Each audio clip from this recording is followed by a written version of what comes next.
Apa yang membekas? Istri saya itu punya orang yang paling dibenci. Yang orang paling dibenci adalah Ma'mun Purwokadanya. Karena nggak tahu waktu, gitu. Orang baru pulang kerja shift malam, dia datang seminggu 3 kali gitu. Sampai siang, baru dia pulang. Gitu. Orang pulang lembur, dia datang pulang jam 11 malam. Jam setengah 11 malam baru pulang. Kayak gitu sekalian. Itu sebel banget itu. Kalau udah dengar nama Mahmudin Purwo, udah sebel banget istri saya. Pada hari ini, karena yang hadir adalah para leader yang telah memiliki mitra, maka insya Allah kita nanti akan sedikit lah materinya, terus mudah-mudahan bisa banyak diskusi ya, tanya jawab dan sebagainya, untuk bantu mungkin bisa memecahkan beberapa soalan yang terjadi di lapangan ya, dalam aktivitas Gesit PCA Bapak Ibu sekalian.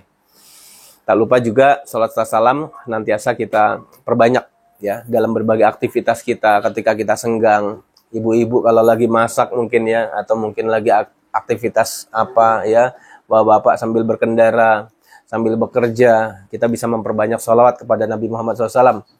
Dan semoga ini bisa menjadi salah satu wasilah ya kita terkoneksi dengan beliau. Ya, karena kita punya atensi, kita punya perhatian. Dan sholawat ini adalah satu amalan yang Allah perintahkan secara langsung di Quran. Jelas ya. Kita diperintahkan untuk bersolat kepada Nabi, dan kemudian dalam hadis-hadis sahihnya juga Rasulullah menyampaikan tentang keutamaan sholawat itu sendiri. Maka ini bagian dari atensi kita, perhatian kita terhadap perintah Allah, perhatian kita terhadap sunnah Nabi, dan sebagai salah satu wujud bukti kecintaan kita kepada beliau SAW serta pada keluarganya. Dan semoga ini menjadi satu amalan yang ikhlas di sisi Allah dan mengantarkan kita mendapatkan syafaat beliau di yaumil hisab. Amin ya rabbal alamin. Bapak Ibu sekalian, tadi saya tanya itu ya, karena ini forum leader gitu, apa yang kita mau bahas. Nah, alhamdulillah sudah ada lontaran usulan ya. Tadi dan ini rasanya cukup mewakili banyak mitra, banyak agen, banyak leader ya. Ketika sudah punya mitra ya, terus ini bingung Pak mau diapain lagi gitu ya. Mau diapain lagi? Ya dibina kan gitu. Konsepnya jelas. Ketika kita sudah lakukan PCA, kita sudah pakai produknya, kita sudah ceritakan, sampai kemudian kita ajak orang yang kita ceritakan, kemudian mereka mau gabung, maka dibina. Mungkin pertanyaannya bagaimana pola pembinaannya? Supaya mitra itu mau rutin pakai produknya. Supaya mitra yang sudah rutin mau pakai produknya, mereka mau aktif untuk cerita dan ajak orang lain. Yang sudah aktif cerita dan ajak, mau lebih masif lagi, mulai untuk kemudian menentukan titik finish pertamanya, kapan mau jadi ED-nya.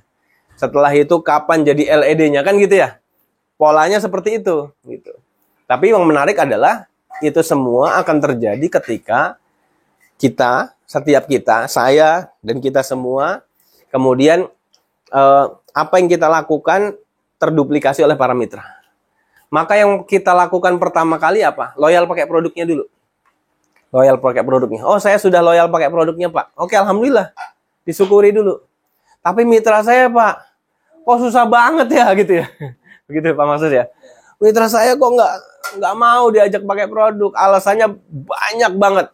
Alasannya mahal produknya lah, belanjanya jauh lah dan sebagainya. Nah, ternyata ini menarik, Bapak Ibu sekalian. Kenapa orang kemudian berdalih mencari berjuta alasan gitu ya, mencari banyak alasan untuk kemudian nggak mau aktif, bahkan nggak mau belanja setelah mereka gabung, setelah mereka daftar. Satu yang pasti adalah kita perlu memahami bahwa ada pola informasi diterima oleh seseorang, masuk ke pikiran sadarnya, kemudian diteruskan ke pikiran bawah sadarnya, kemudian di looping ulang tuh diputar ulang. Informasi tadi diterima lagi, sampai kemudian dia menerima bahwa informasi yang tadi sudah masuk adalah satu fakta, satu kebenaran baru oleh orang tersebut.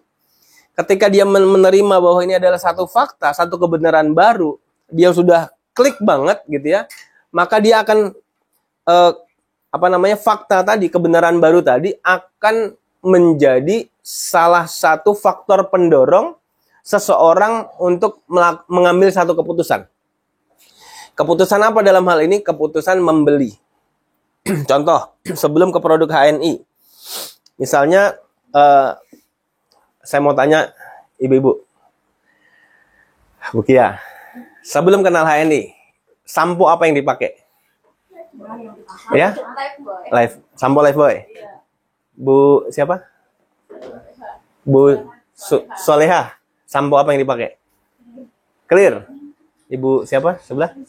Bu Susi? Wardah. Alhamdulillah.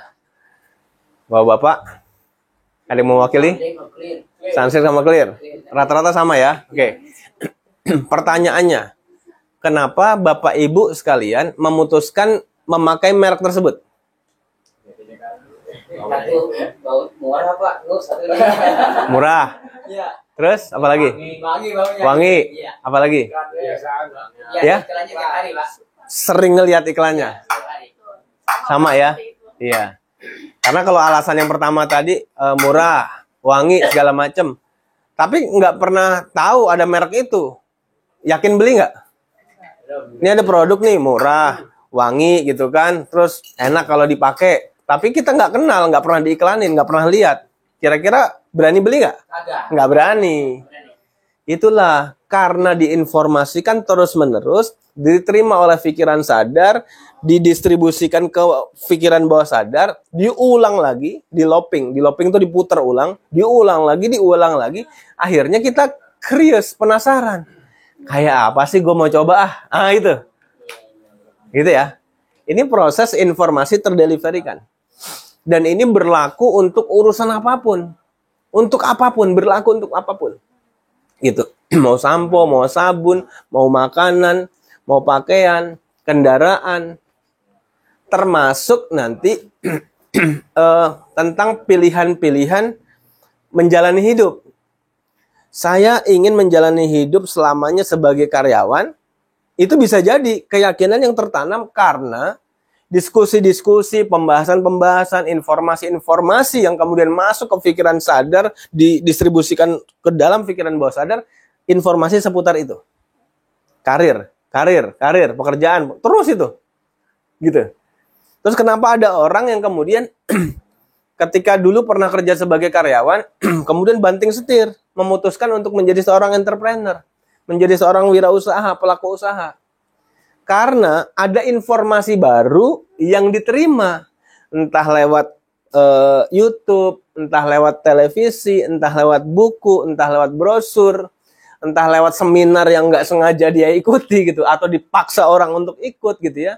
Dari manapun informasi masuk, kok ada pemahaman yang selama ini saya belum dapat nih. Mulai penasaran, cari informasi lagi. Oh, ada seminar lagi, ada pertemuan lagi, ada home sharing bisnis lagi, terus sampai kemudian klik. Kayaknya saya lebih nyaman jadi pengusaha, jadi pelaku usaha dibanding jadi karyawan. Nah, ketika sudah membuat satu keputusan baru, keyakinan baru, maka kemudian dia akan mencari cara. Gimana caranya? Jadi proses untuk kemudian tertarik dengan dunia usaha, dunia bisnis, itu satu proses yang nggak pendek.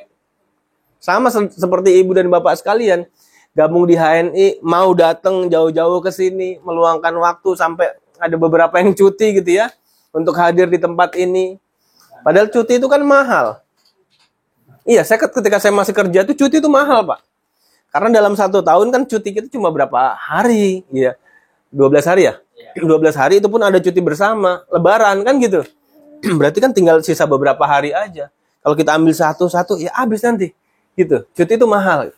Nah, ada satu keberanian untuk mengambil satu keputusan cuti. Ini berarti kan sebuah proses yang nggak sebentar. Yang bapak-bapak atau ibu-ibu sekalian sudah lalui, dapat informasi tentang bisnis HNI, nyaman di HNI, pertemuannya mulai nyaman. Terus kemudian sudah mulai membangun harapan ke depan seperti apa kan gitu.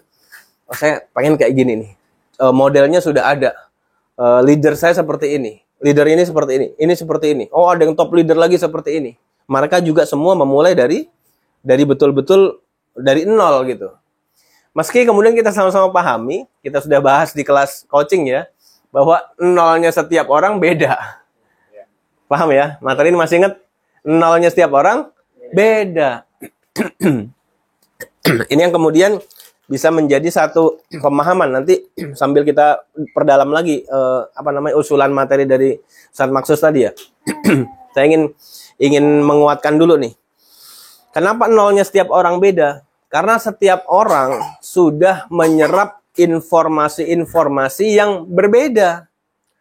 Ada yang mungkin semenjak masa kecilnya sampai dia sekolah SMA atau STM atau bahkan sampai lulus kuliah, dia sama sekali nggak pernah kenal yang namanya wirausaha.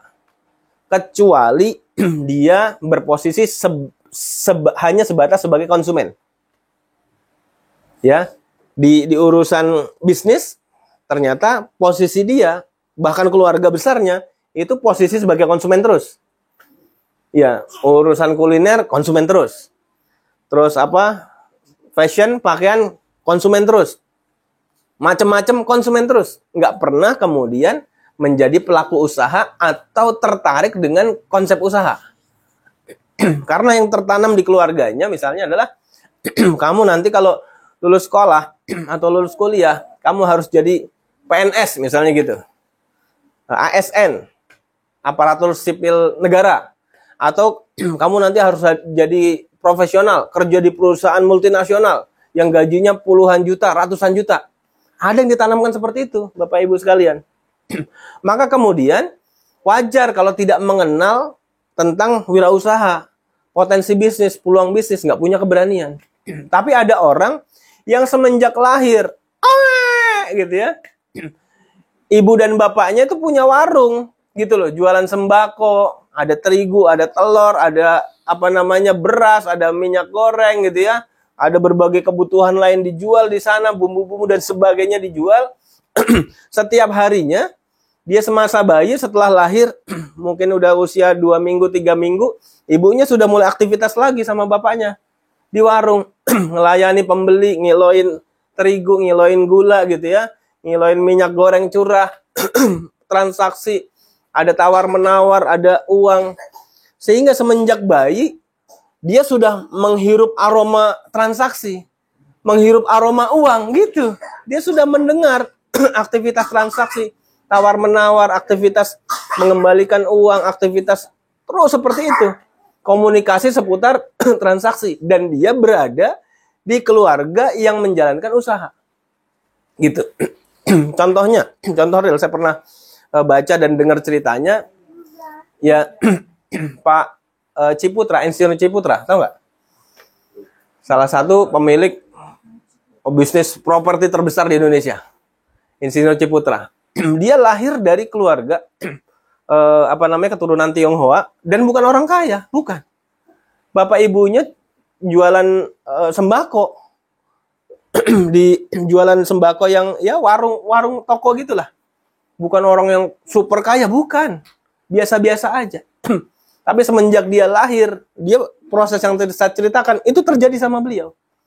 Dari mulai kecil udah mulai mendengar, mencium bau transaksi, semua hal tentang perniagaan dia udah terinstal dari kecil. Terus sampai kemudian dia bertumbuh, belajar, pulang sekolah, ikut bantuin di warung, setelah itu belajar terus seperti itu. Sampai dia lulus kuliah menjadi seorang insinyur, memang pintar orangnya. Ya kemudian dia mulai jeli melihat salah satu proyeknya di Surabaya, saya lupa nama perumahan itu, yang dulu tanah kosong, bahasa orang itu, orang lewat situ takut lah karena saking sepinya gitu, angker lah gitu ya. Tapi hari ini menjadi salah satu wilayah mahal di sana di Surabaya. Gitu. Jadi perumahan elit mewah di sana. Itu ya karya beliau, perusahaan beliau gitu. Dan kalau hari ini misalnya di antara kita Bapak Ibu sekalian, kok saya Pak nggak mudah gitu ya, kok susah sih jalanin bisnis, wajar. Kenapa? Karena nol kita berbeda, gitu loh. Nolnya mungkin sama, memulai bisnis ANI dari daftar 30.000 sama, kemudian coba produk, pakai produk, kemudian ikut pertemuan home sharing. Terus mulai merekrut mitra, mulai membina mitra. Mungkin itunya sama. Tapi yang ada di dalam benaknya, di dalam pikiran terdalamnya, bawah sadarnya, keyakinannya, beda kekuatannya, kokohnya. ini memberikan dampak. Maka dari itu pesannya adalah bahwa siapapun kita, apapun latar belakang kita, maka bisnis HNI adalah satu kendaraan bisnis yang tepat bagi kita. Karena setiap kita tidak harus memulai A sampai Z bisnis ini. Di materi yang beberapa waktu yang lalu. Kita memulai di ujungnya saja. Kita nggak ngurusin manajemen, kita nggak ngurusin keuangan, kita nggak ngurusin macam-macam. Kita hanya fokus meluaskan pasar. Tetapi ternyata X, Y, Z-nya, ujung yang kita kerjakan dengan konsep gesit PCA itu juga harus ada landasan belief-nya, keyakinannya. Nah, maka pesannya adalah, Bapak Ibu, ayo sekarang dipercepat belajar tentang konsep belief, konsep keyakinan, mengkoneksasi dengan keyakinan besar bahwa saya bisa berhasil di bisnis ini. Gitu. Kembali ke materi yang waktu itu. Attention, get connection. Ketika kita memberikan atensi, perhatian terhadap sesuatu, semakin kuat, semakin besar atensi kita, perhatian kita, maka kita akan terkoneksi semakin kuat. Ketika kita memberikan perhatian semakin besar, semakin kuat terhadap sukses kita di bisnis HNI, maka insya Allah kita akan semakin terkoneksi dengan potensi sukses besar yang kita harapkan. Gitu. Termasuk nanti, untuk menjadi besar, bertumbuh, sukses, berarti piranti-piranti penyusunnya apa? Ada tim, ada mitra, bener nggak? Mitra yang nggak boleh sedikit, harus banyak, gitu ya. Kalau saya kemarin mengingatkan materi yang sudah kita bahas di grup coaching, untuk menjadi LED itu setidaknya kalau mau kokoh itu setidaknya punya mitra 1000, setidaknya 1000. Karena 1000 ini sudah pasti tidak semuanya aktif. Pasti akan banyak yang tidur. Entah itu tidur sementara waktu atau tidur selamanya. Gabung, nggak pernah belanja. Itu kan tidur tuh. Tapi dari 1000 itu ada hukum. Sunatullahnya udah ada. Dan itu ternyata ditemukan oleh seorang berkebangsaan Itali ketika melakukan perjalanan di Inggris. Namanya Vilfredo Pareto. Terjadilah yang disebut sebagai hukum Pareto. Hukum perbandingan 20/80. Dan itu sebetulnya sunatullah di semesta ini. Kayak gitu. Yang berhasil, yang aktif, itu pasti lebih sedikit. Lebih kecil. Entah itu 2/8 atau 20/80 tadi. Atau bisa jadi bilangannya lebih besar. 30/70. Kurang lebih seperti itu. Nah, maka pesan besarnya dibanding ini adalah bicara tentang the law of big number, hukum angka besar, itu harus menjadi satu kepastian. Kalau kemudian saya sudah punya mitra sekian ratus, belum ada yang belanja, berarti kita perlu mulai memberikan atensi besar terhadap target sukses kita, kemudian memberikan atensi besar terhadap strategi apa yang perlu kita lakukan kepada para mitra. Nah, ini dia. Kita masuk ke strategi dulu. Nah, di antara strateginya, kalau tadi saya sudah bedah di awal tadi, bahwa seseorang mengambil satu keputusan apapun dalam hidupnya, termasuk hal yang sederhana, hal yang sangat sederhana, simple banget, adalah keputusan membeli. Keputusan membeli, keputusan kecil itu kan, termasuk nanti keputusan besar untuk resign dari kerjaan, untuk memilih bisnis, untuk melakukan macam-macam, itu semua didasari oleh belief, keyakinan yang ada di dalam hati kita, di dalam pikiran bawah sadar. Itu yang mendorong seseorang melakukan satu keputusan. Gitu. Ketika sudah semakin kuat beliefnya, keyakinannya, karena sudah diputar ulang, sudah sering belajar, sering praktek, sering belajar, sering praktek, maka mengkristal kuat sekali. Dan ketika keyakinannya sudah sangat kuat, maka dia akan menjadi magnet yang menarik segala potensi dan sumber daya. Maksudnya gimana?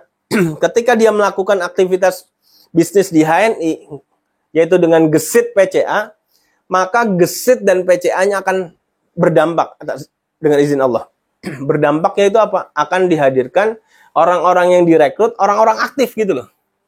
Meski tetap terjadi hukum Pareto. Tidak mungkin semuanya aktif. Nggak mungkin, Bapak Ibu. Jangan kita berharap, wah saya punya mitra 10 jalur. Ngerekrutnya cuma 10 orang closing, 10 orang itu aktif. Nggak mungkin. akan terseleksi karena memang udah sunatullahnya, pasti lebih sedikit yang aktif. Dan ini pula yang kemudian disalahpahami oleh beberapa ustadz yang memberikan fatwa bahwa MLM itu haram. Karena apa? Yang sukses lebih sedikit gitu. Loh. Ini kan nggak nyambung gitu loh.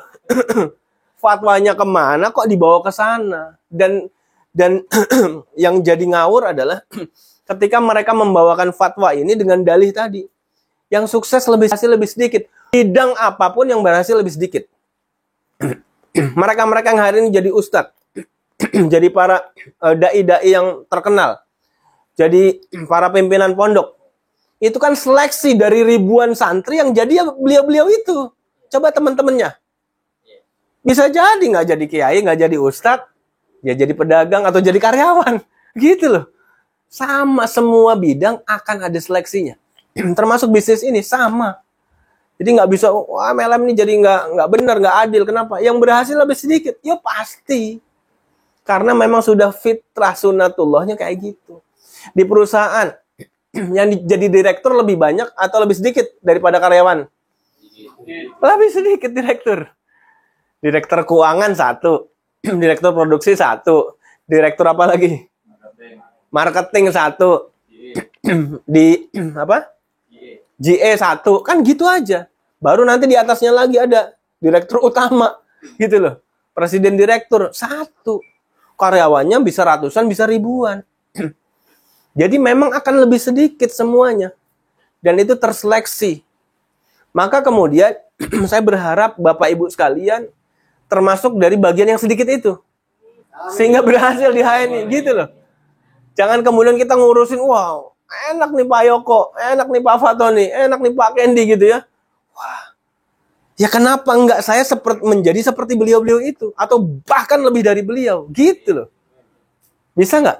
Bisa. Kalau Allah izinkan bisa. Yang penting syarat dan ketentuan yang berlaku kita penuhi. Syarat ketentuannya apa? Secara ilmiah kita sudah bahas. Bahwa ketika kita punya belief tertentu, punya keyakinan tertentu, misalnya apa tertentu itu? Tertentu itu adalah sukses besar di HNI. Maka sudah mengkristal kuat sekali, padat sekali, udah betul-betul kokoh sekali, dia akan jadi magnet itu. Kita gerak kemana, kita gesit PCA kemana, kita ngobrol sama orang. Insya Allah akan ada orang yang gabung, ada orang yang aktif. Meski sebagian besar tetap nggak aktif. Tapi kalau beliefnya nggak ada, segesit apapun, sehebat apapun upaya yang kita lakukan, kita PCA, kita loyal pakai produknya. Bahkan kita bisa cerita sampai muncrat-muncrat gitu ya. Saking semangatnya, sangat heroik, bagus, menarik gitu ya. Kita ajak orang. Ini bisa jadi yang kita ajak kemudian sekedar bergabung tapi nggak aktif. Nah, maka kemudian semua hal teknis yang kita pelajari tentang cara gesit PCA, tentang bedah produk, pakai produknya seperti apa, menceritakannya seperti apa, teknik presentasi seperti apa, teknik closingnya bagaimana, kita sudah pelajari, kita praktekkan. Itu perlu tersinergikan, terkoneksikan dengan apa? Dengan keyakinan kuat. Kalau keyakinannya nggak ada. Saya punya mitra gitu. Wah, semangat itu. Semangat, yakin. Gitu ya. Jalan terus ya. Jalan. Disupport ya, jalan. Ternyata luar biasa yang terjadi adalah ada pertumbuhan di sisi kuantitas. Kuantitas, jumlah mitra-mitra barunya, jumlah agen-agen barunya. Tapi seiring perjalanan semakin berjalan, tadi seperti apa materi yang diminta bahasan kita. Ternyata mitra itu satu persatu setelah gabung, mungkin ada yang beli produk, ada yang nggak beli gitu ya. Pada tidur gitu loh. Omsetnya sempat belasan ribu, akhirnya drop. Cuma sekitar 1000-an poin aja per bulan. Ada 18-20 ribu, tinggal sekitar 1000 poin saja.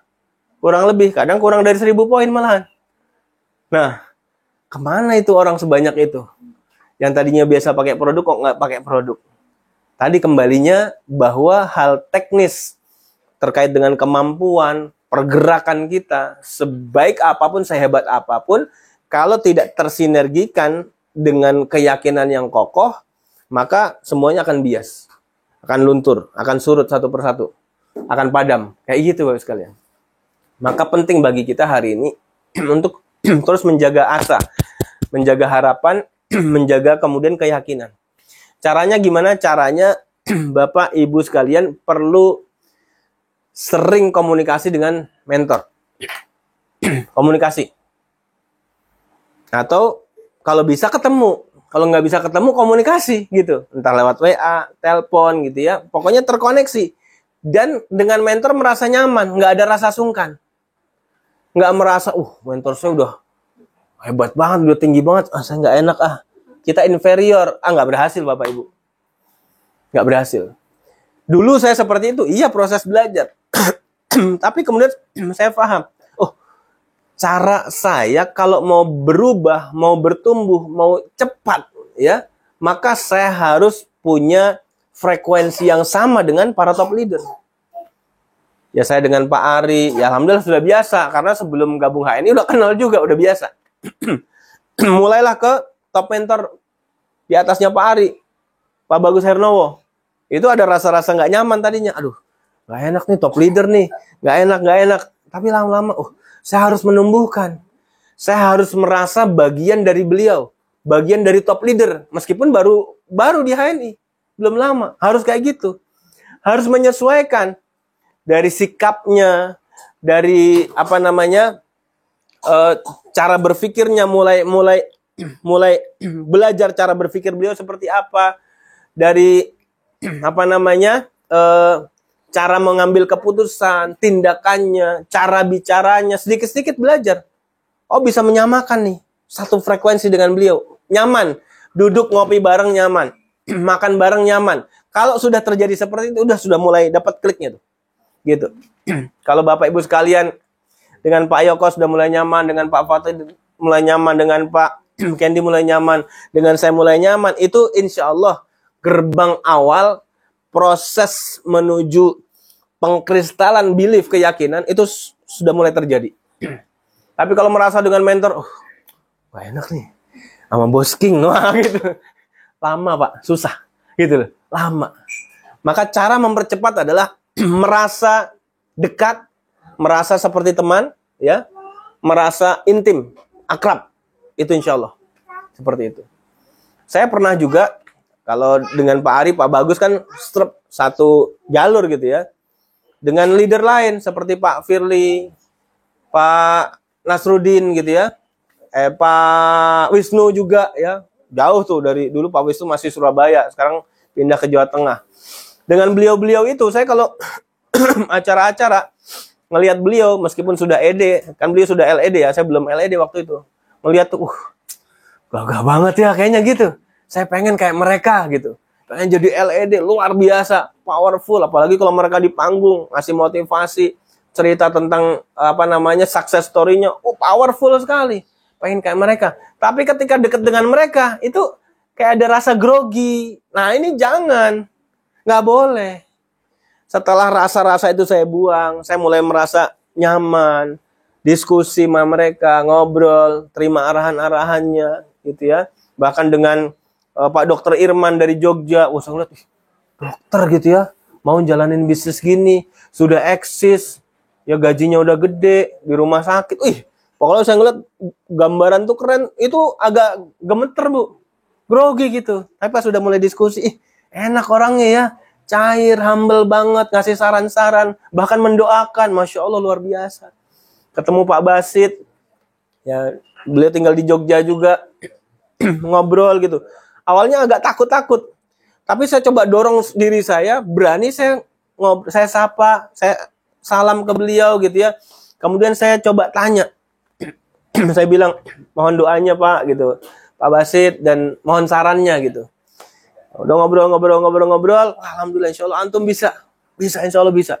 Ini grupnya Pak Ari Mariadi mah kowi, itu ingat saya kata-kata itu, kowi banget nih, kuat, kokoh sekali kata beliau.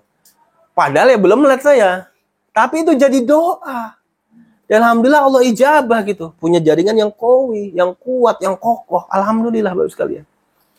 Maka di antara tips yang kemudian saya sampaikan penting sekali di pagi ini adalah Bapak Ibu harus segera merasa nyaman, ya, dengan siapapun, ya, dengan para mentor. Jangan merasa, aduh saya mah orang baru. Enggak, sama saya seperti Pak Fatoni, sama seperti Pak Kendi, sama seperti Pak Yoko, sama seperti Pak Purwo, sama seperti Pak Ari. Saya sejajar dengan mereka. Gitu Bapak sekalian. Ini mentalitas penting. Meski ketika saya memulai tadi, wah, rasa groginya luar biasa. Apalagi masih culun gitu kan. Iya. Celana masih juga pakai celana gunung, Bu. Celana gunung, sendal gunung, ikut seminar coba gitu. Kalau sekarang kan kita harus pakai sepatu gitu ya. Dulu masih bandel-bandel gitu. Pakai celana gunung, pakai sendal gunung gitu. Pas mau nemuin gitu, mereka pakai pakaian rapi, pakai jas, dalamnya baju koko gitu kan. Aduh, rasanya kok nggak enak gitu. Tapi lama-lama menyesuaikan. Oh, berarti saya harus mulai menyesuaikan tampilan rapi seperti mereka gitu kan. Terus bagaimana mendesain diri saya tuh punya kepercayaan diri seperti mereka. Meskipun itu berproses semuanya. Tapi segera nyamankan diri Bapak Ibu sekalian untuk merasa sejajar. Itu. Feel-nya harus ada. Dapat kliknya. Merasa sejajar. Kayak gitu. Dan saya berusaha kepada mitra-mitra siapapun, termasuk orang-orang baru, saya berusaha untuk down to earth. Untuk kemudian merasa saya sejajar dengan mereka. Gitu. Saya menyesuaikan dengan mitra-mitra. Ya. Saya enggak merasa, saya sudah jadi top leader, petentang-petenteng. Enggak, biasa aja gitu loh. Biasa aja. Kalaupun sekali waktu ya, ada mitra ngundang gitu ya, ke beberapa tempat. Ya, kayak dulu pernah ke Kudus ya, sebelum tim Pak Fatoni aktif ya, terus kemudian besar di sekitar Pati, Kudus, Demak ya. Dulu saya ngawal salah satu timnya Pak Jarso di luar tim beliau, itu di Kudus ya. Nginep ya di sebuah pondok pesantren gitu ya, di satu kamar yang sangat sederhana banget gitu ya. Ditemenin nyamuk gitu ya. Alhamdulillah, itu dinikmati Bapak sekalian. Terus pagi-pagi diajak sarapan apa namanya khas Kudus itu? Lontong sayur apa sih namanya? Hah? Nggak tahu, lupa saya namanya. Tapi itu khas Kudus. Dan Pak, ini yang paling enak di sini katanya. Ya udah percaya aja lah, orang saya diajak gitu kan. Ya, semangkok kecil gitu tuh. Wah, makan santap enaknya pinggir jalan. It's okay, biasa saja gitu loh. Kita nggak merasa, harusnya saya diinepin di hotel dong gitu kan. Wah, sarapannya di resto hotel. It's okay, nggak ada masalah. Bahkan ketika Bapak Ibu sudah menjadi top leader nanti pun harus siap down to earth. Harus siap menyelaraskan, menyesuaikan dengan para mitra kita. Sehingga mitra segera bisa naik sejajar dengan kita, para mentor, para top leader. Gitu caranya sekalian. Nah ini penting. Kalau ini sudah ada, sudah merasa nyaman, enak. Satu yang pernah saya coaching ya, Pak Andri Albantani. Coach Andri. Beliau termasuk orang yang merasa pakewuh kalau ketemu leader. Termasuk ketemu saya. Padahal kan sama-sama di Bekasi, sering ketemu, itu masih suka coach segala macam. Saya langsung bentak waktu itu. Ya karena sudah saya merasa dekat gitu ya. Ini momentumnya pas nih, harus diperbaiki saat ini juga. Saya bilang, antum kalau caranya seperti itu nggak akan jadi leader, saya bilang. Belum lihat waktu itu. Terus gimana dong? Ya, antum kalau ketemu orang, salaman, Pak Yoko mana? Nah, tadinya begini. Oh, segitu kan. Dan itu bukan sekedar basa-basi. Kadang kan saya bercanda juga. Saya suka cium tangan ke mitra kan. ke beliau atau ke Pak Andri gitu kan. Ini kan bercanda. Kita sudah akrab sekali. Tapi ini kelihatan dari gesturnya, dari cara beliau merasa agak nggak nyaman, merasa inferior, merasa rendah diri gitu. Kalau rendah hati bagus, rendah diri itu nggak boleh. Dia merasa rendah diri, merasa kayak gitu. Saya bilang, antum kalau mau jadi leader, caranya bukan gitu, saya bilang. Gimana? Coba antum jalan dari sana, berdiri tegak, saya bilang. Kayak gitu. Busungkan dadanya. Tersenyum yang mantap, saya bilang gitu. Dan ini agak lebar jalannya. Bukan kayak orang habis lahiran, bukan. Itu menandakan kita siap punya kepercayaan diri, saya bilang gitu. Terus salaman yang mantap. Tatap wajahnya, gitu. Dengan senyuman, gitu. Terima kasih. Energi tinggi. Energinya ada, gitu. Oh ya gitu. Ya mulai dilatih dari situ, mulai muncul kepercayaan diri. Mulai saya dorong. Mulai saya angkat gitu kan. Ini seorang luar biasa, powerful sekali. Alhamdulillah PD-nya muncul. Maka alhamdulillah hari ini ketika beliau tampil, oh luar biasa. Pesonanya dahsyat gitu kan. Retorikanya mulai bertumbuh, bagus gitu. Dan beliau latih terus di berbagai event. Home sharing kecil, maupun yang event-event besar puluhan orang, ratusan orang. Beliau latih, alhamdulillah. Dan hari ini beliau salah satu yang kemudian secara kemampuan, retorika, narasinya, ini sangat bagus, alhamdulillah. Dan masih terus belajar. Tempo hari saya sampaikan lagi. Coach, saya angkat beliau terus ya. Wah, enggak enak ah, masuk begitu, masih suka gitu kadang-kadang. Antum tuh luar biasa. Dan saya sampaikan gini, saya banyak belajar dari antum. Saya bilang gitu. Saya banyak belajar dari antum. Oh, enggak lah, saya yang belajar. Enggak, saya bilang gitu. Oke, antum belajar dari saya. Tapi banyak hal yang saya belajar dari antum tanpa antum sadari bahwa saya belajar dari antum. Saya gitu. Ya mulai tuh, percaya dirinya muncul kan. Karena memang sejatinya setiap kita belajar dari siapapun. Gitu ya. Termasuk saya hari ini belajar dari ibu-ibu dan bapak-bapak yang ada di sini. Meskipun mungkin yang ngomong saya. Tapi saya sedang belajar ini. Saya sedang belajar buat sekalian. Saya sedang belajar. Makanya saya sampaikan ke beliau. Terus kemudian saya bilang gini.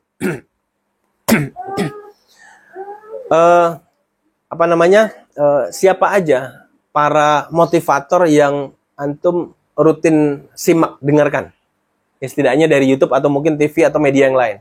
Disebutkan sama beliau. 1, 2, 3, 4, 5. Ada sekitar 5 orang gitu. Oh, berarti yang saya ada di kepala saya memang belum beliau rutin dengarkan. Lalu saya kasih saran. Coba antum cari YouTube tentang beliau. Biasanya panjang-panjang nih ya, sekitar 1 jam, 50 menit atau hampir 2 jam nih. Antum simak setidaknya 10 YouTube beliau, saya bilang gitu. Karena antum layak banget bisa seperti beliau. Saya bilang gitu. Antum layak banget. Antum punya karakter, punya kemampuan, punya talent seperti beliau. Kalau yang tadi disebutkan, itu beda. Beda. Memang mantap. Orang yang berpengaruh. Tapi beda sekali. Karena antum butuh ini. Coach yang ini. Motivator yang ini antum butuh. Saya bilang gitu. Oh siap gitu. Ada mulai disimak tuh. Dia sampaikan, iya saya udah nyimak gitu. Ya tinggal ntar saya lihat lagi kalau beliau tampil, udah mulai berkembang. Kayak gitu sekalian. Nah ini pentingnya, setiap kita, Bapak Ibu sekalian, segera mensejajarkan. Merasa sejajar dengan mentor. Merasa sejajar. Nggak minder. Ada rasa percaya diri. Ya. Ada rasa percaya diri. Ya. Maka ini penting sekali. Nah, kemudian kita masuk ke usulan yang tadi disampaikan oleh Pak Ustadz Maksus. Gimana caranya supaya mitra-mitra yang sudah gabung sama kita, mereka mau rutin belanja. Gitu kan? Kalau bisa semuanya. Saya sudah punya 200 mitra gabung, Pak. Tapi belum ada yang belanja gitu kan. Kosong. Jong. Gitu. Nah, bisa jadi proses saat masuknya, ya, ini mereka daftar karena mungkin terpaksa, gitu kan, karena nggak enak, gitu kan, bukan karena paham diajak HNI, bukan karena butuh produknya, bisa jadi seperti itu. Tapi apapun proses masuknya, kita masih bisa perbaiki, gitu. Dan tadi saya sampaikan bahwa produk apapun, sampo, sabun, kebutuhan harian kita yang itu kemudian diingat oleh masyarakat, kemudian diputar ulang, dan dia kemudian terjadi penasaran gitu ya, saya mau coba produk ini. Setelah nyoba kok, nyaman ya, kayak yang di iklan misalnya gitu. Kita, saya pakai sampo ini kok, iya beneran kayak yang di iklan. Meskipun saya sangat yakin bintang iklannya itu belum tentu pakai sampo itu loh. Iya. Ya misalnya zaman dulu saya kecil itu ada artis siapa ya? Ida Iyasa ya? Siapa sih? Ya pokoknya artis itulah papan atas nasional lah. Itu jadi bintang iklan Lux, ya sebut aja mereknya. Ya. Ya artis itu jadi iklan bintang Lux. Setelah saya tahu tentang konsep marketing, akhirnya sekarang saya mikir, apa iya beliau ketika membintangi sebagai bintang iklan sabun merek tadi mau pakai sabun itu.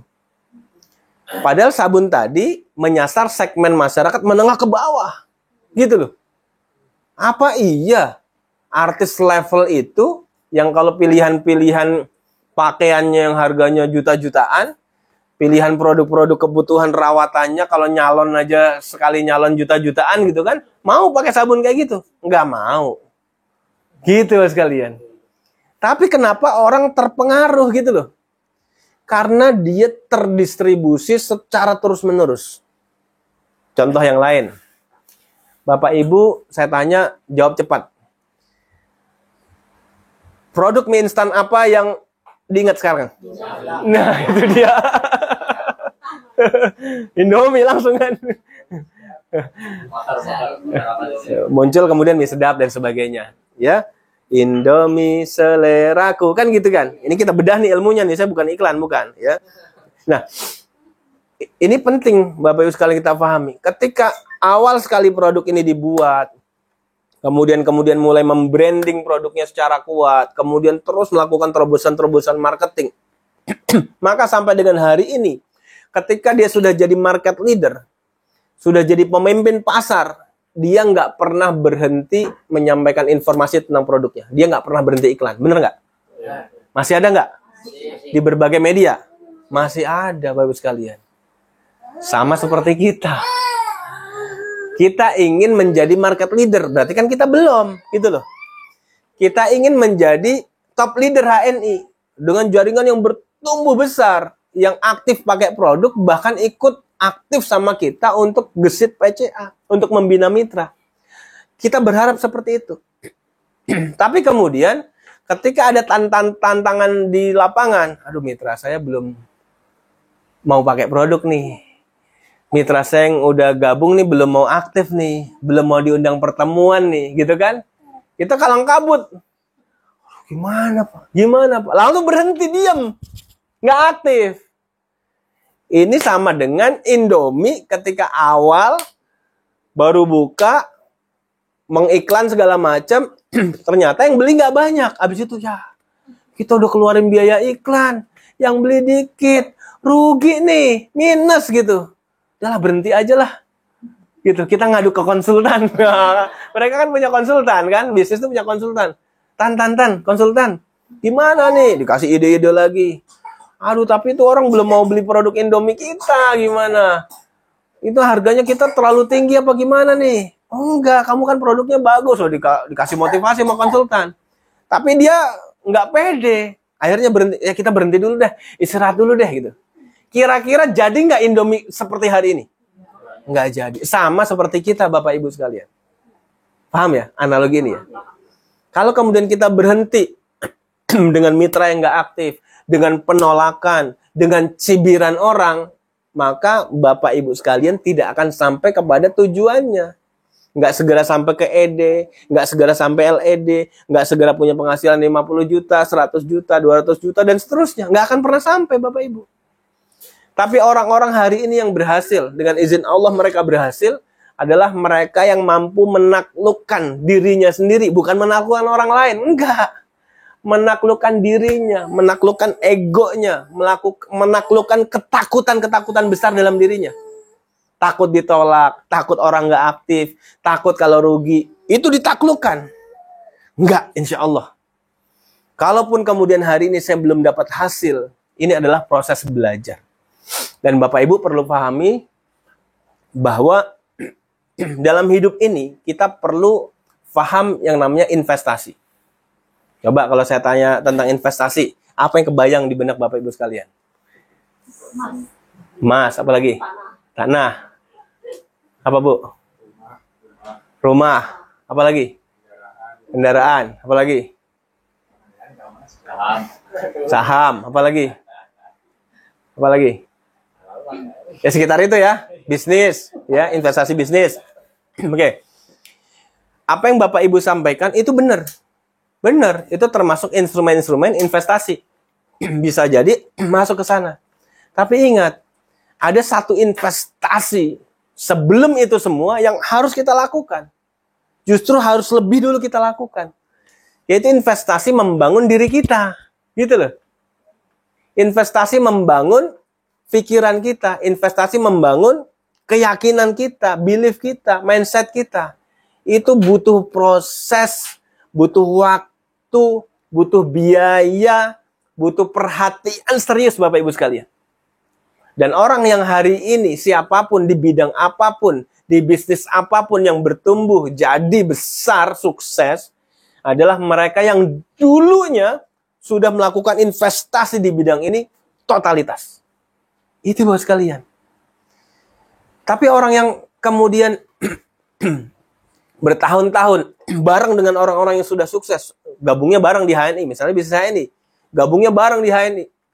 Yang satu temannya sudah punya penghasilan 50 juta, ada yang sudah 100 juta bulan, padahal bareng, gabungnya bareng. Ikut home sharing awal bareng gitu ya.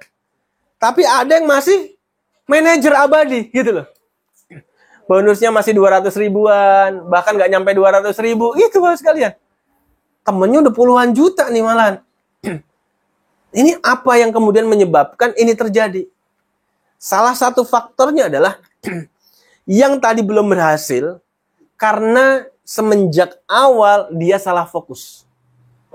Dia tidak segera membangun satu investasi besar dalam hidupnya untuk membangun bisnis ini. Apa tadi? Investasi, knowledge, pengetahuannya, mindsetnya, beliefnya, keyakinannya. Nggak mau sering nempel sama mentor, ngopi sama mentor, makan bareng mentor, gitu. Acara-acara home sharing, jarang datang. Atau kalaupun rajin datang, ngopi, makan, home sharing, tapi nggak mau aplikasi. Tidak mau mengaplikasikan. Nggak mau ngerjain, nggak mau praktek gitu loh. Maka nggak terasah. Sampai sini bisa difahami, Bapak-Ibu sekalian? Ini penting.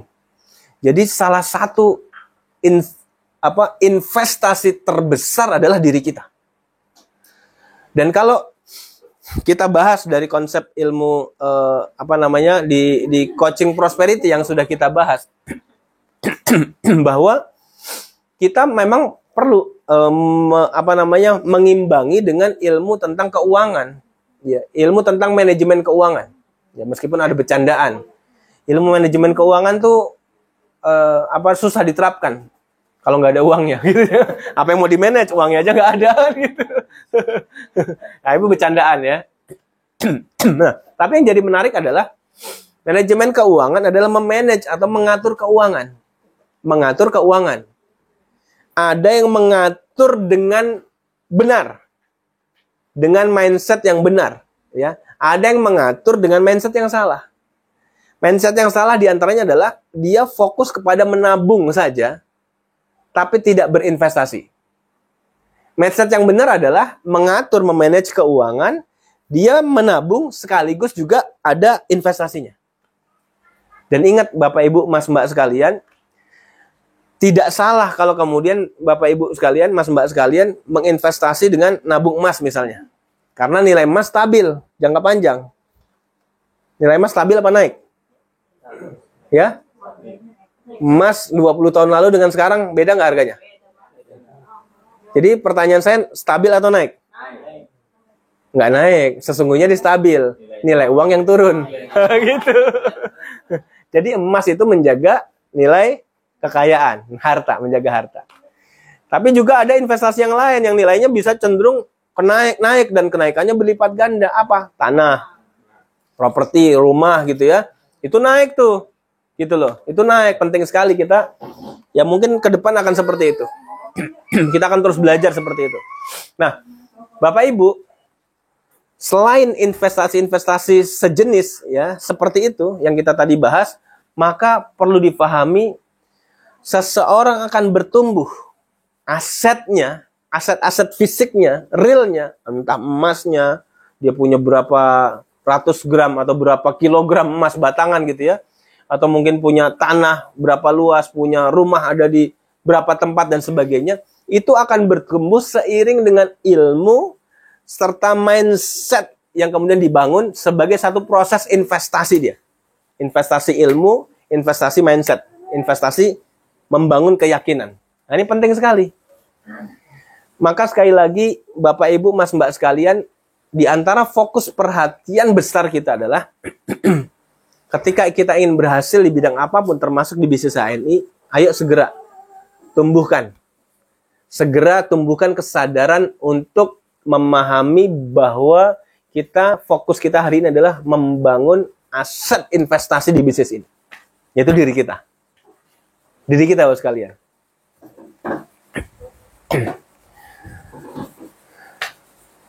Ya. Diri kita harus bertumbuh.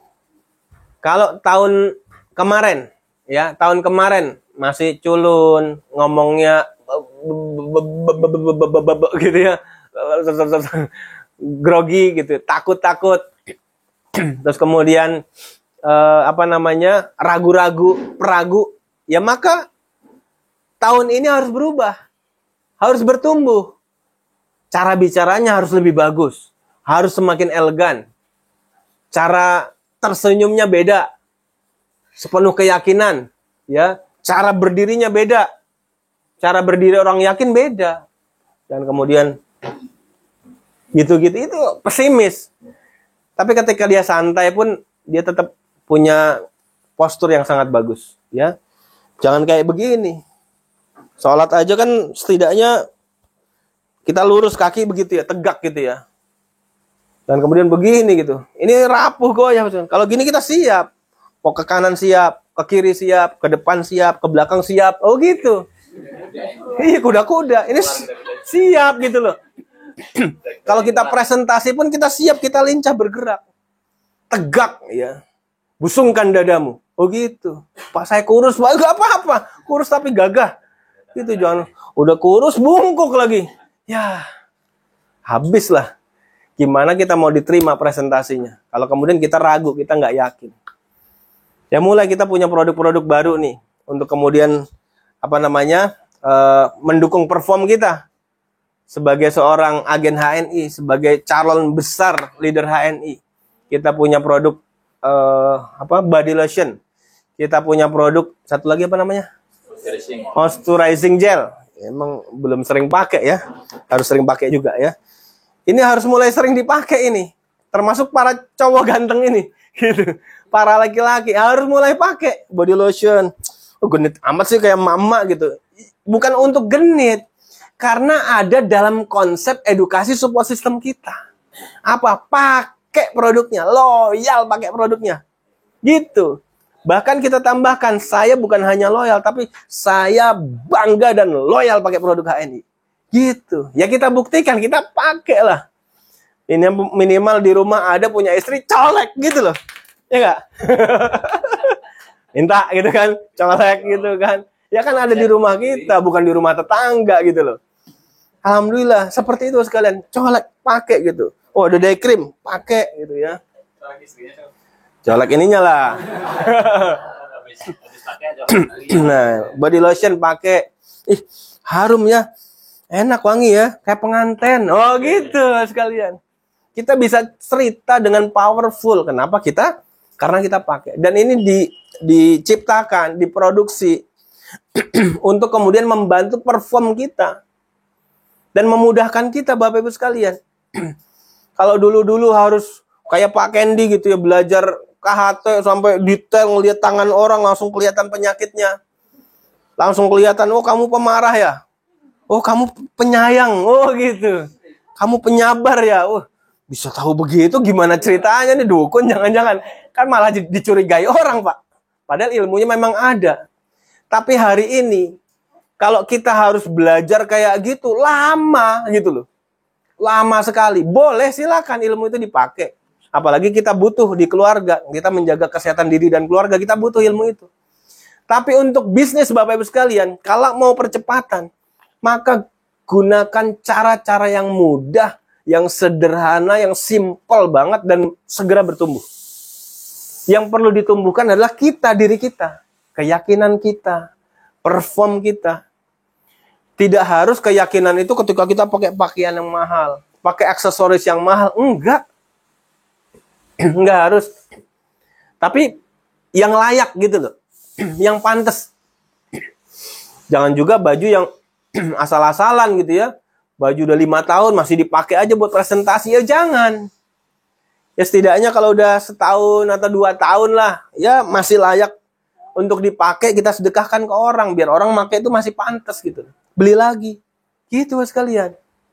Niatkan untuk kemudian mengalirkan harta untuk apa? Membahagiakan orang lain yang jualan baju gitu sekalian. Oh berarti ngajarin boros? Enggak, kan kita udah bahas di ilmunya coaching kan? Kita udah bahas. Tidak harus boros, wajar saja. Peruntukannya wajar. Celana ya wajar lah, alhamdulillah. Pokoknya dipakai nyaman, kelihatan bagus lah gitu ya. Ya kalau Pak Fatoni beli celana hampir 2 juta ya nggak apa-apa, sekali-kali lah. Duitnya ada, ya nggak apa-apa gitu loh. Dan itu pun kan paling 1-2, nggak semuanya kan. Wajar, yang lain ya biasa-biasa aja. Wajar loh sekalian, boleh gitu loh. Gitu. Mau pakai jam, ya jam 2 juta, 3 juta, is oke lah, boleh lah gitu loh ya. Tapi kalau mungkin belum sanggup, ya jam yang 200.000 ya boleh. Nggak pakai jam juga nggak apa-apa kok. Gitu aja. Oh di HP udah ada waktu. Tapi ntar saya mau beli jam juga. Boleh silahkan. Tidak harus berlebihan, tapi pantas. Itu aja. Dan pastikan semuanya membantu mendorong kita untuk naik kelas. Dari sisi keyakinan kita, mentalitas kita, sikap kita semakin bagus. Ilmu kita semakin bertumbuh, semakin bertambah. Bukan kemudian aksesorisnya luar biasa, tapi isi diri kita kosong. Nah, ini bahaya, ngapain gitu loh. Diri kita yang harus punya isi. Diri kita punya nilai yang besar, yang bertumbuh. Dan teruslah menjadi pembelajar.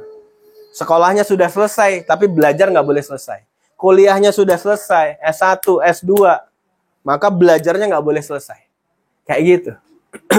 Betul ya Bu ya? Terus belajar, terus belajar. Terutama kalau hari ini ingin berhasil di HNI, maka fokus, intensitas fokus kita adalah memberikan atensi atau perhatian terhadap hal-hal yang paling penting mendukung keberhasilan kita. Apa yang kita bahas tadi? Bagaimana keyakinan kita bertumbuh, sikap kita bertumbuh, cara kita kemudian semakin baik, pengetahuan kita semakin luas. Terus kemudian kita mau membangun silaturahim ke lebih banyak orang, mau ngobrol sama orang lain, mau membuka percakapan dengan orang lain, ketemu dengan orang baru, terus seperti itu. Meskipun ketika ketemu orang baru, nggak harus langsung cerita HNI. Kita lakukan rapport dulu, pendekatan dulu, orang nyaman dulu sama kita. Gitu loh. Dulu ada yang pernah tanya ke saya gini, Pak, itu kok bisa ya? Pak Fatoni kok cepet banget sih gitu ya? 1 bulan gabung sudah langsung EM. Nggak ngelewatin manajer, nggak ngelewatin SM, langsung EM.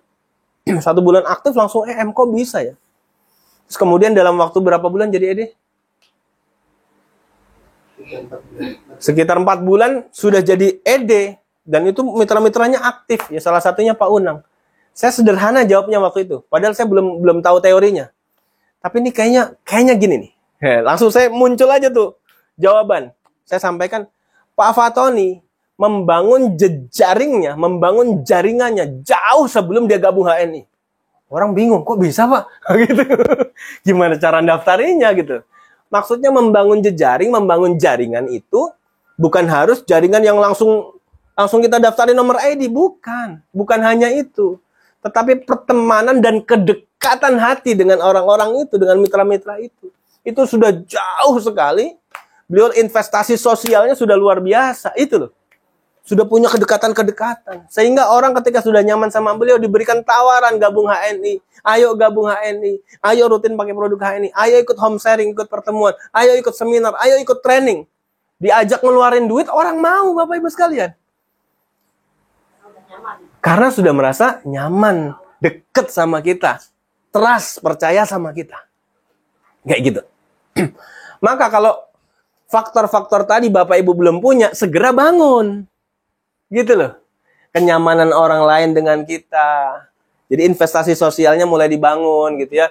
Terus kedekatan, terus apalagi tadi trust, kepercayaan orang terhadap kita, itu mulai terus dibangun. Sehingga kita ngomong A, ya insya Allah dia mau ikut A. Kalaupun belum langsung, tapi udah mulai tertarik. Iya sih. Iya sih gitu. Jadi Bapak Ibu sekalian, kita bisnis di HNI itu tidak harus melulu langsung closing di awal. Tidak harus. Meskipun kalau begitu ya bagus juga gitu loh. Ketemu orang baru langsung closing, bagus. Tapi saya belajar dari mentor-mentor, di antaranya Pak Ari. Beliau waktu itu kita mau ke Hong Kong ya. Apa pas berdua sama Pak Fatoni kalau nggak salah. Atau bertiga sama saya juga. Bertiga. Kita mau ke Hong Kong, ada undangan ke Hong Kong. Terus kemudian waktu itu ada jamaah umroh. Jamaah umroh, udah kita mencar aja lah. Saya kemana, yang ngobrol sama orang-orang lah. Nah beliau ngobrol, qadarullah, yang diajak ngobrol itu salah satu pembimbing umroh ya. Pembimbing di umroh tersebut. Ngobrol aja. Nggak ngobrol HNI Bapak sekalian. Nggak langsung ngobrol to the point, Pak, sini KTP-nya, ayo gabung. Nggak langsung. Keren banget itu Pak Ari. Ngobrol aja. Lama-lama saya tertarik kok ngobrol lama. Kayak udah akrab banget gitu ya. Saya agak mendekat cuman agak jauh. Saya pengen belajar juga gitu. Gimana sih cara Pak Ari komunikasi ke orang gitu ya. Ternyata beliau cerita tentang keseharian. Beliau cerita tentang pendidikan. Beliau cerita tentang sekolah. Sekolah nih Pak, saya guru gitu kan. Dan alhamdulillah saya punya sekolah gitu Pak Ari ceritanya. Emang real punya sekolah kan. Cerita segala macam. Di sekolah tuh dibangun habit-habit yang positif gitu kan. Buang sampah ke tempatnya. Terus kemudian kita juga mulai membangun anak-anak kesadaran untuk kemudian back to sunnah. Nah di situ mulai masuk Bu. Setelah ngobrol gitu kan tahu ini masih lama nih gitu kan. Ngobrol dibawa sama beliau, kita mengajarkan anak-anak untuk back to sunnah. Seperti apa? Ya diantaranya sunnah itu kita bersiwak, sunnah bersiwak. Dan alhamdulillah saya juga tergabung di komunitas Halal Mat di Indonesia. Kita juga mengeluarkan produk yang ada unsur kayu siwak. Wah, tertarik tuh orang tuh. Gitu. Mulai tukeran nomor WA. Setelah beliau selesai umroh, di silaturahim, di follow up, datang ke rumahnya. Masya Allah, Pak. Kayak gitu ternyata gitu loh. Pendekatan dulu, nggak buru-buru. Ngebet kita, keburu nafsu pengen closing. Nggak harus kayak gitu. Tapi kalau terjadi ya boleh juga. Oh saya mau langsung gabung, ntar aja gitu. Ya kelamaan, kalau orang udah siap ya segera gabung gitu. Ntar keburu disamperin Pak Yoko. Bapak tadi udah dijelasin HNI ya? Iya. Terus Bapak udah daftar? Belum. Ya udah daftar aja, cuma 30.000 kok. Oh gitu ya? Ya saya gabung deh, gabungnya sama orang lain. Ya karena kelamaan, jangan kelamaan juga gitu. Tapi memang ini seni Bapak Ibu sekalian. Seni, sebuah seni komunikasi dan itu butuh jam terbang. Saya termasuk yang terus belajar dan masih terus belajar. Ya, ketemu orang, kadang-kala saya langsung cerita to the point. Wah ini kelihatannya bisa nih langsung. Ya langsung saya cerita. Ternyata ditolak. Ya nggak apa-apa gitu loh. Nggak kemudian saya, LED, top leader ditolak. Nggak, biasa aja. Emang dia belum tahu. Mungkin suatu waktu, kalaupun mungkin ada jodohnya sama saya, ketemu lagi, bisa gabung. Atau mungkin ketemu mitra saya. Bisa jadi gitu Mas kalian. Gitu aja, positif aja. Yang penting apa? Kita terus berlatih. Kita terus investasikan waktu kita untuk menambah pengalaman hidup kita. Dari apa yang kita sudah pelajari, praktekkan. Itu investasi Bapak Ibu. Jangan kemudian kita investasinya belajar doang, tapi nggak pernah praktek. Ya nggak jadi apa-apa. Kita belajar, kita praktekkan. Kita belajar, kita praktekkan. Dari siapapun kita belajar, kita coba praktekkan. Untuk membangun diri kita. Terakhir, karena udah mau masuk materi inti ya Pak Yoko ya? Udah siap belum materi intinya? Saya mau cerita pengalaman. Ya nanti setelah itu kita diskusi lah. Materi intinya adalah diskusi. Saya memulai tertarik dengan bisnis ini bukan semata karena bisnisnya. Tapi karena orang yang ngajak saya. Iya, Bapak sekalian. Karena yang ngajak saya Pak Ari. Sebelum saya diajak oleh Pak Ari, sudah ada orang yang prospek saya duluan. Saya masih ingat orangnya, namanya masih ingat, nggak usah saya sebutin.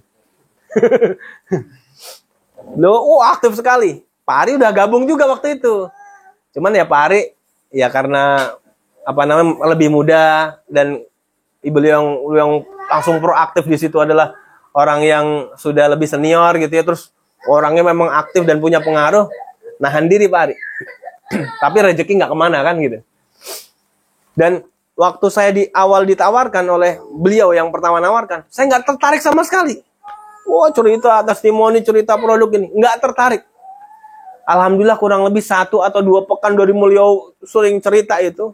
Cuma 2 minggu atau sebulan nggak nyampe lah pokoknya lah. Itu beberapa kali pertemuan udah nggak pernah membahas, nggak pernah cerita tentang HNI HPI dan produk-produknya. Nggak pernah lagi. Disitulah Pak Ari mulai ngelihat celah peluang. Ada peluang nih. Gantian gue masuk gitu. Waktu itu saya ingat sekali beliau fotokopi brosur. Jadi memang caranya halus, nggak mau sporadis karena sudah menghormati mungkin ya. Kan nggak enak juga kalau yang udah duluan ditolak-tolak, nggak respon, kemudian berikutnya orang masuk respon kan ya menjaga perasaan, ya menjaga perasaan. Akhirnya pakai brosur. Saya baca, kok qadarullah, pas banget saya tertarik gitu loh. Dengan cara beliau menyampaikan, ya karena udah temen, udah saya trust sama beliau. Enak gitu, orangnya enak gitu loh. Udah nyaman lah. Dikasih brosur, saya baca, kok saya tertarik gitu loh. Padahal sebelumnya, cerita lebih, wah semangat lah pokoknya. Ini Pak Ari cuman, baca ya, gitu doang. Belum dijelasin, belum pakai cucut, belum muncrat-muncrat, belum. Pak Ari belum muncrat-muncrat, tapi saya tertarik. Menarik nih. Lo antum mau penjelasan lebih lengkap, ntar mampir ke rumah ya. Oh siap, saya mampir ke rumahnya, baru itu Pak Ari jelasin. Jelasin nih konsep kesehatan Islam gitu, sederhana jelasinnya, belum sehebat sekarang tapi menarik cara jelasinnya. Dan yang membuat saya tertarik adalah karena saya sudah trust sama Pak Ari, udah temen gitu loh, udah trust banget. Yaudah kalau gitu saya gabung deh gitu. Saya gabung, terus apa produk yang saya butuhin, saya coba tuh. Dulu namanya minyak but-but kan. Gitu. Sekarang MHS namanya. Gabung. Setelah itu udah nanti beliau jadwalkan tuh, kita mau adain pertemuan nih ya, pertemuan. Kalau sekarang kan namanya home sharing, dulu belum ada nama home sharing, pokoknya pertemuan adalah undang. Saya undang kakak sepupu saya ya, saya presentasi dulu ke beliau. Tertarik tuh beliau karena kakak sepupu saya pernah pengalaman gabung sama MW. Nah terus saya sampaikan bahwa di sini ada visi misi keislamannya. Tertarik dia, wah ini beda nih, menarik nih gitu. Akhirnya dan nanti ada pertemuan, ikut ya, ikut tuh, datang, jelasin sama Pak Ari. Semangat kakak sepupu saya. Akhirnya kami ikut pelatihan di Bandung. Di Bandung tuh. Di Telkom Bandung. 3 hari 2 malam. Dari situ mulai tuh bergerak. Gitu sekalian. Itu perjalanan awal seperti itu. Saya bukan tertarik dengan perusahaannya karena dulu masih sederhana banget. Produknya juga ya masih sederhana banget lah, culun bahkan lah. Ya tampilannya belum sekeren hari ini, belum. Brosurnya pun fotokopian. Walaupun majalah aslinya itu tampilannya nggak keren lah pokoknya. Jadul banget gitu, nggak menarik lah. Kalau majalah-majalah MLM yang lain kan udah keren-keren tuh, yang dari Amerika dari mana udah keren-keren lah gitu. Ini masih jadul. Tapi saya merasa nyaman, trust karena orang yang ngajak saya sudah trust sama dia. Sama mentor saya hari ini, Pak Eri Marian. Kayak gitu sekali. Dan setelah hari ini, saya semakin bersyukur Bapak Ibu. Karena saya gabungnya sama Pak Ari. Coba kalau saya gabung sama beliau yang pertama nawarin. Lah nggak diapa-apain. Nggak dibina. Nggak dapat informasi. Bisa jadi dilemparin ke mentornya. Belum tentu mentornya dia aktif juga. Gitu. Maka saya alhamdulillah saya dapat mentor yang aktif. Dan sampai hari ini masih proaktif, masih mau terus ngawal mitra, ngingetin mitra, kayak gitu sekali. Alhamdulillah. Maka Bapak Ibu hadir di kesempatan hari ini bersyukur dan terus bersyukur punya mentor-mentor yang gagah-gagah seperti Pak Fatoni, Pak Kendi. Keren banget gitu ya. Baru ngelihat dari jauh gitu, wah ini bisa di closing nih. Gitu. Orang ini bukan orang HNI, dari jauh udah lihat nih. Wah, dia butuh terus on sama MHS nih. Gitu. Pak Kendi bisa ngelihat itu sekalian. Tapi bagi kita yang hari ini belum sekeren itu ilmunya, ya nggak apa-apa. Kita bisa pakai ini dong, gitu kan? Bisa pakai body lotion, bisa pakai moisturizing. Kecil sih ya, moisturizing gel. Kita pakai ini, cerita aja gitu loh. Dibuka, enak ya gitu kan. Langsung bedain kanan kiri. Oh iya beda. Wah udah, closing sekalian. Gitu. pakai ini, ih, adem lah, gel. Gitu. Adem, apalagi ya bahan-bahannya bahan-bahan yang berkualitas. Udah closing mudah. Tapi kalau mau belajar kayak Pak Kendi boleh. Hanya saya kasih syarat Bapak Ibu, jangan salah orientasi. Jangan salah orientasi. Beliau ketika awal-awal dulu belajar ilmu-ilmu kayak gituan, itu salah orientasi Bapak Ibu. Yang ada di pikiran, di mindsetnya Pak Kendi apa? Mana orang sakit? Mana orang sakit? Jadi doain orang tuh sakit gitu loh. Nyari orang sakit. Nyari orang sakit. Supaya ketemu sama beliau, bisa di closing. Beli obat gitu loh. Cari orang sakit. Mudah-mudahan tetangga saya ada yang sakit. Mudah-mudahan teman kerja ada yang sakit gitu. Salah mindset. Kalau hari ini kita bisnis, Bapak sekalian, saya ingin ketemu orang sehat. Doanya, ya Allah, temukan saya dengan orang-orang sehat yang punya semangat ingin bangun bisnis bersama HNI, menjadi bagian dari tim saya. Itu doa kita. Nggak ketemu orang sakit. Tapi kalau qadarullahnya ketemu orang sakit, ya kita doain supaya sembuh. Kalau orang nggak mampu, ya kita kasih herbanya gitu loh. Terus orang nggak mampu suruh beli, gitu, kita sedekah. Tapi kalau orang mampu, ya kita closing, jualan. Boleh Bapak Ibu. Gitu. Jadi apapun hari ini, dengan ilmu, dengan pengalaman, kita bisa membangun kreativitas. Oh, kemarin nggak bisa pakai cara yang kemarin, harus cara yang baru. Oh, besok perbaiki lagi. Oh, besok tumbuhkan lagi. Besok perbaiki lagi. Terus seperti itu, dinamis, kita berubah, kita bertumbuh. Dan alhamdulillah, saya termasuk orang yang secara background Bapak Ibu sekalian, pendidikan saya nggak tinggi. Bukan orang yang makan bangku sekolahan, enggak. Kalau Pak Teguh kan alhamdulillah S2 gitu ya. Pak Fatonia kuliahan, Pak Yoko kuliahan, alhamdulillah. Ya saya dulu sempat kuliah ya, tapi nggak lulus gitu ya, baru 3 semester kalau nggak salah, udah nggak betah gitu, karena kuliah saya nggak ada temennya Bapak sekalian, di UT, belajar sendiri gitu, bosen males lah, udahlah saya cari buku aja, saya belajar, saya cari buku belajar, saya ikut seminar, saya ikut pelatihan terus, saya datangi orang yang punya kapasitas, saya belajar, saya coba cara dia gimana, cara bicara dia gimana, cara keyakinan dia seperti apa. Dia bergerak seperti apa, dia kerja kayak gimana. Saya belajar dari mereka. Sehingga saya pahami hari ini, kalaupun siapapun kita hari ini, yang sudah sekolah, sudah kuliah, sudah selesai S1, S2, bahkan S3, kemudian dia berhenti belajar, maka berhenti pertumbuhan kehidupannya. Tapi siapapun dia, yang bahkan nggak pernah pendidikan formal, tapi dia terus belajar, maka insya Allah kehidupannya akan terus bertumbuh, semakin berdaya. Kayak gitu sekalian. Dan itu yang ngomong orang yang pendidikannya tinggi gitu loh. Orang yang selevel doktor, dia ngomong kayak gitu. Bukan mendemotivasi, tapi memberikan motivasi yang luar biasa. Kalau Anda sudah selesai doktor, bahkan kan kalau debat-debat politik itu kan ada yang ngaku-ngaku, saya doktor nih gitu. Kamu pendidikan kamu apa? Kata yang ditanya-tanya gitu, ya saya nggak pernah selesai kuliah dimanapun, tapi saya ngajar sampai S3 katanya gituin. Dokternya kalah debat ternyata. Ya tahulah ya. Nggak usah kita bahas gitu. Artinya apa? Belajar itu madal hayah sepanjang kehidupan kita. Kenapa? Karena kita merasa haus akan ilmu, kita merasa bodoh. Selalulah merasa kurang, selalulah merasa bodoh, selalulah merasa haus. Maka kita akan terus lapar, kita akan terus haus akan ilmu. Terus kita kejar, terus kita belajar. Stay hungry, stay full. Itu kata siapa tuh? Pendiri Ford kalau nggak salah ya. Selalulah kemudian kamu merasa bodoh, selalulah kamu lapar akan ilmu. Maka kamu akan terus bertumbuh, kamu akan menjadi hebat. Kayak gitu Bapak sekalian. Dan alhamdulillah waktu itu saya juga ketika bergabung menjalani bisnis ini, ketika masih era HPAI dulu, saya masih kerja di pabrik ya. Masih kerja di pabrik. Ya saya lakukan di sela-sela waktu kerja. Ya, sela-sela waktu kerja. Kalau Sabtu Ahad libur, atau kadang Sabtu lembur, Ahadnya libur, ya di hari libur itu aja. Atau kadang-kadang selepas pulang kerja, ya ada pertemuan-pertemuan, home sharing, itu ya capek Pak. Apalagi kemudian pertemuannya jauh. Saya tinggal di sekitar Mustika Jaya, waktu itu di Pondok Timur ya, pindah-pindah sih Jatimulya, Pondok Timur, terus ke Bantar Gebang.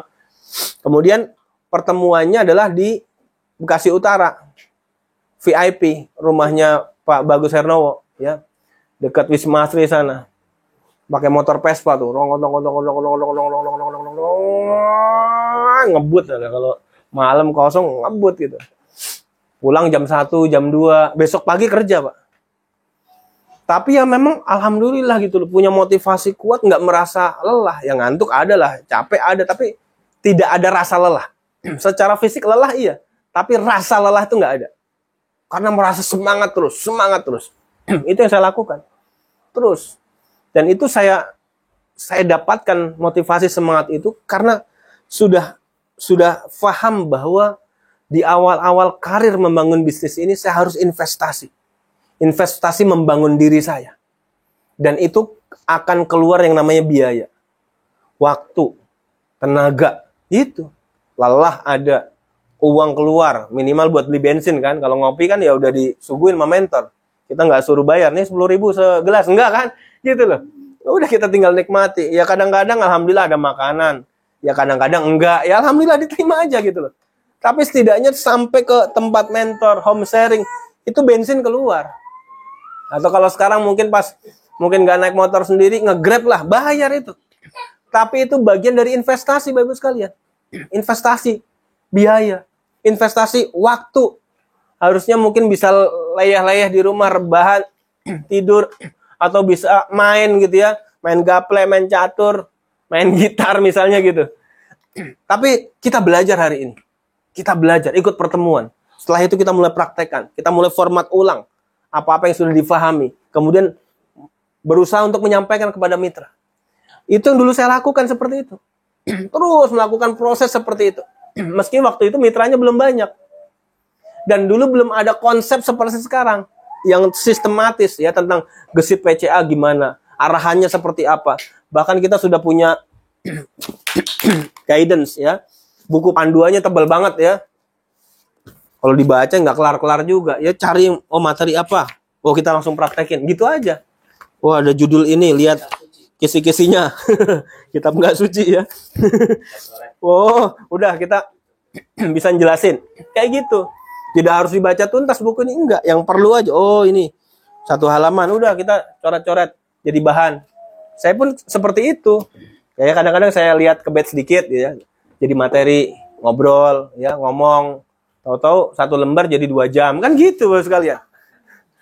Kenapa? Ada experience, ada satu pengalaman, ada satu nilai yang kemudian hidup di sana. Pengalaman itu nilai hidup. Terus berjalan, baru kemudian saya menyadari, oh iya, mitra saya belum banyak. Ya, waktu itu saya fokus ke Pak Pajarso sama Ustadz Arhani itu. Yang kemudian melahirkan tim besar Karawang. Dan karena Ustadz Arhani jauh kan, saya fokus Pak Pajarso aja. Sampai akhirnya saya memutuskan resign, Pak Pajarso masih kerja. Kalau beliau sip pagi, saya datang ke rumah beliau malam. Ya saya tanya, lembur nggak hari ini? Oh lembur. Sampai rumah jam berapa? Ya kira-kira 8:30. Saya datang sebelum beliau datang di rumah beliau. Saya nunggu di luar aja. Ya kan nggak enak, maksud di dalam rumah beliau ada istrinya kan. Saya tunggu di luar naik motor ya. Toto datang, Assalamualaikum, Waalaikumsalam. Orang pengen istirahat, saya datengin, Bu. Coba. Tega bener kan? Itu seminggu 3 kali kadang-kadang. Saya datengin, bukan saya undang. Saya datengin. Karena mitra yang aktif baru 1 itu. Saya jagain bener tuh. Modal ini, modal. Ya, ilmunya kan belum banyak. Ya udah, jalanin apa yang saya bisa jalanin gitu. Terus kalau beliau sip malam, pulang pagi, saya tanya, pulang jam berapa hari ini? Ya kira-kira jam 8 lah sampai rumah atau 8:30. Saya sampai rumah beliau sebelum beliau datang. Gitu. Atau kadang-kadang saya tungguin di musola dulu, masjid dulu. Gak enak kan kalau di depan rumah ngapain nih? Celingak-celinguk depan rumah orang nih. Garong apa-apa kan gak enak juga gitu. Jadi saya SMS, belum ada WA dulu kan? SMS. Udah nyampe rumah belum? Udah, alhamdulillah gitu. Wah, kira-kira 10 menitan lah ya, udah bersih-bersih lah gitu, udah sarapan, saya datang gitu. Kira-kira jam 9-an atau jam setengah 9, saya sampai sekitar jam 11-an. Itu beliau sip malam tuh. Sampai begini-gini beliaunya dengerin saya. Gini-gini. Wah, udah ngantuk. Udah saya izin pamit. Pulang dulu ya. Assalamualaikum. Pulang saya. Seminggu bisa 2-3 kali bos kalian.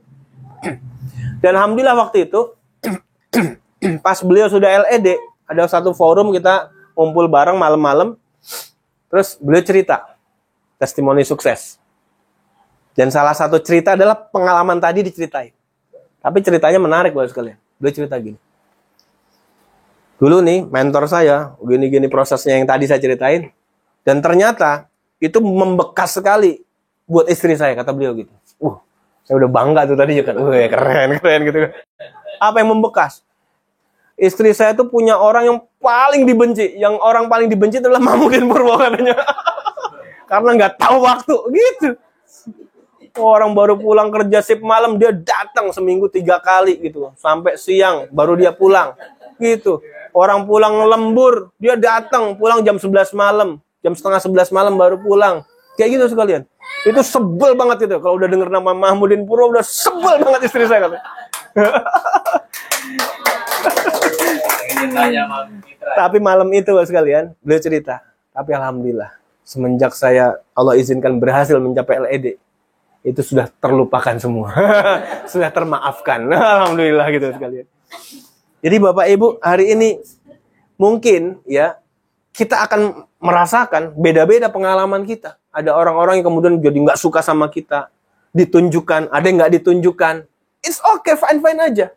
Suatu saat nanti, kalau Bapak Ibu sekalian sudah jadi bukti berhasil, sudah menjadi bukti keberhasilan, dan kita menjadi kontributor keberhasilan orang lain, mitra-mitra kita, orang akan lupakan masalah-masalah itu. Dan dia akan menganggap terima kasih. Dia akan mengucapkan terima kasih. Meskipun mungkin nggak langsung, dia merasa mungkin nggak enak juga kan gitu. Dia akan menyampaikan ungkapan terima kasih lewat doa-doanya. Itu Bapak sekalian. It's okay, do it, jalanin aja. Investasikan waktu, tenaga, dana. Jangan kemudian kita hanya terus investasi ke perut. Karena kalau investasi perut jadi sampah terus. Ya sekali waktu is okay, makan enak. Makan bebek kaleo. Sate Tegal gitu kan. Atau apalah, silakan, sukanya apa. Silakan, nggak apa-apa. Tapi kemudian sehari-hari ya biasa, sederhana, is okay. Karena apa? Karena kita masih menginvestasikan dana biaya kita untuk hal-hal yang lebih pokok dibanding makanan. Gitu Bapak sekalian. Yang tadi kita bahas. Masih ingat kan? Ini nyambung ini. Kayak gitu Bapak sekalian. Nah sampai kemudian alhamdulillah mitra saya sudah jadi LED. Waktu itu saya belum LED. Jadi Pak Pajarso LED duluan. Ada sekitar setengah tahun lebih lah. LED duluan, baru saya nyusul LED. Baru saya nyusul LED, terus ya bareng-bareng sama-sama. Barulah kemudian selain grup beliau mulai bertumbuh, muncul Pak Fatoni dan sebagainya. Alhamdulillah muncul timnya Ustadz Arhani yang aktif, yaitu Pak Wahyudin Kerawang. Ya saya mulai fokus Kerawang, terus gempur Kerawang, sampai kemudian bertumbuh. Dan baru kemudian menemukan mutiara di jalur ketiga, yaitu Bu Linda Nursidah, Ustazah Linda, jadi Kalimantan Timur dari Hidayatullah. Alhamdulillah. Beliau itu kurang dari 1 tahun semenjak beliau menyatakan aktif daftar stokis, kurang dari 1 tahun, 9 atau 10 bulan jadi LED Bapak sekalian.